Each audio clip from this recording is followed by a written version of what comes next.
Puji Tuhan, salam sejahtera Bapak Ibu, Saudara-saudari, keluarga besar GPD El Shaddai Magelang yang dicintai oleh Tuhan. Puji Tuhan, hari ini kembali kita akan merenungkan kebenaran firman Tuhan di dalam 1 Tawarik pasalnya yang ke-8. Saya mengajak Bapak Ibu untuk membaca satu ayat di dalam 1 Tawarik pasal yang ke-8, yaitu ayatnya yang ke-40. Saya akan membacakan, demikian bunyi firman Tuhan.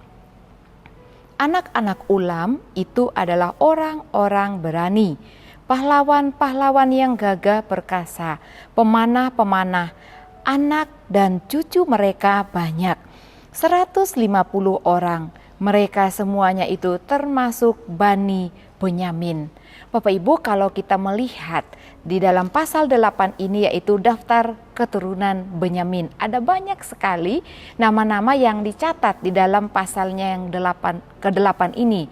Dan untuk keturunan Benyamin sendiri, khususnya dari keturunan Saul, dilanjutkan pada 1 Tawarik pasal 9 ayatnya yang ke-35 sampai ayatnya yang ke-44.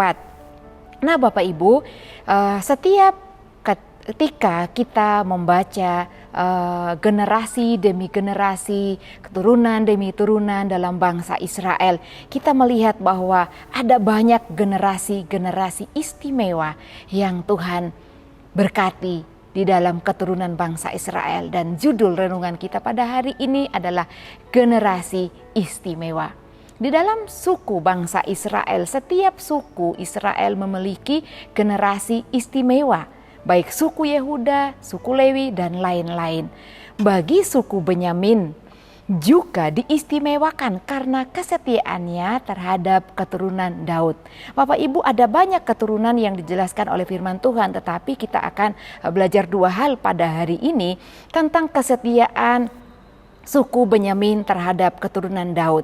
Yang pertama, keturunan Benyamin menunjukkan kesetiaannya di dalam sumbangan militer yang diberikan untuk menghadapi peperangan pada masa pemerintahan Raja Daud. Dijelaskan pada pasal 7 ketika Israel akan bersekutu melawan utara, dan orang-orang dari keturunan Benyamin ini mereka berperan aktif untuk membela bangsa Israel pada saat itu. Nah, hal yang kedua, kesetiaan dari suku Benyamin, mereka sangat setia di dalam ibadah yang mereka jalankan, dan mereka juga setia di dalam tugas mereka untuk pemeliharaan bait Allah. Luar biasa Bapak Ibu kalau kita belajar dari suku-suku bangsa Israel secara khusus dalam pasal 8 ini, kita dapat belajar tentang suku Benyamin. Ada 4 kelompok dalam suku Benyamin. Yang pertama, dalam ayatnya yang pertama sampai ayat yang ke-7 dijelaskan bagi kelompok yang tinggal di Geba. Kalau Bapak Ibu membacanya pada ayat yang ke-6, mereka yang tinggal di Geba, pada ayatnya yang ke-6 dijelaskan ada satu nama Bapak Ibu, yaitu Ehud. Ehud, sejarah kehidupannya dia adalah hakim yang memenangkan peperangan ketika mereka menghadapi peperangan melawan Raja Moab, yaitu Eglon ya, yang sangat kuat pada saat itu. Nah, Tuhan menyertai Ehud dan mereka meraih kemenangan. Ada sejarah dan peristiwa yang menyenangkan yang terdaftar dalam firman Tuhan.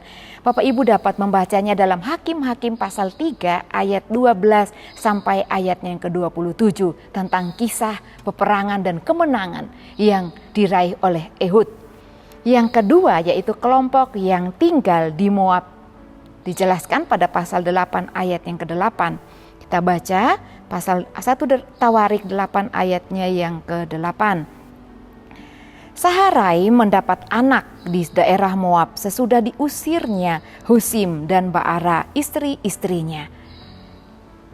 Saharai ini adalah keturunan atau bapak dan memiliki banyak anak keturunan ketika ia tinggal di Moab. Nah, Bapak Ibu kita perhatikan ketika keturunan suku Benyamin yang tinggal di Moab, mereka pun punya hal-hal yang istimewa oleh generasi-generasi yang ada di sana. Keturunan Epaal membangun kota Ono dan kota Lot di sana ya. Kesuksesan yang mereka lakukan dalam pembangunan kota menyatakan berkat Allah yang luar biasa dan menunjukkan pemeliharaan Allah atas suku Benyamin.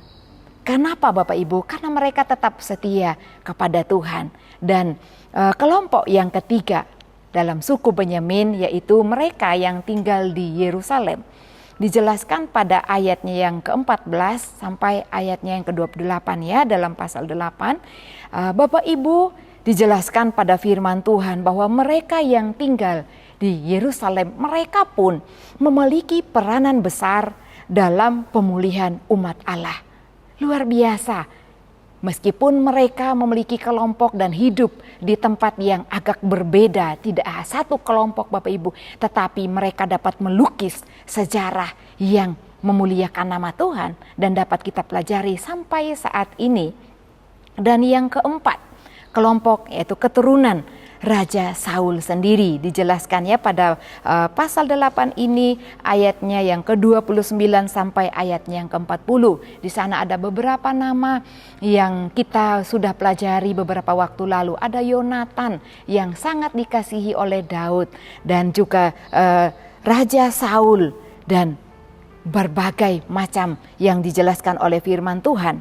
Nah, Bapak Ibu, keturunan Raja Saul, hal-hal istimewa di dalam generasi-generasinya, generasi istimewa ya, memiliki keturunan yang terhormat dan terdiri dari orang-orang yang berani, pahlawan-pahlawan yang gagah perkasa dan pemanah-pemanah. Dijelaskan pada ayat 40 yang tadi kita baca bersama bahwa Raja Saul, keturunan Benyamin, mereka memiliki anak cucu yang sangat banyak, 150 orang. Mereka semuanya itu termasuk Bani Benyamin. Luar biasa Bapak Ibu, penyertaan Tuhan, berkat Tuhan atas suku Benyamin. Nah, Bapak Ibu, mereka punya kisah yang luar biasa, generasi-generasi istimewa yang mereka lahirkan. Dan dari generasi pertama dan generasi penerus suku Benyamin. Sama dengan kehidupan kita hari-hari ini. Saya dan Bapak Ibu, inilah generasi, inilah tahun hidup kita. Kita masih memiliki generasi penerus. Oleh karena itu Bapak Ibu, generasi kini akan berdampak sangat besar kepada generasi-generasi berikutnya. Generasi-generasi yang akan datang setelah saya, Bapak Ibu, Saudara sekalian. Oleh karena itu, untuk menjadikan generasi kita istimewa, baik di hadapan Tuhan dan juga di hadapan manusia, dan generasi istimewa yang akan mewarisi segala hal baik, berkat dari Tuhan, ada hal-hal yang perlu kita lakukan sebagai orang tua, sebagai keluarga, sebagai jemaat Tuhan. Nah, Bapak Ibu, hal ini dapat dimulai dari keluarga. Orang tua harus memberikan teladan dan contoh hidup yang benar, yang setia kepada Tuhan. Dan itu akan dilihat oleh anak-anak kita, oleh keluarga kita. Dan mereka akan melahirkan dan menjadi generasi-generasi yang istimewa setelah kehidupan kita.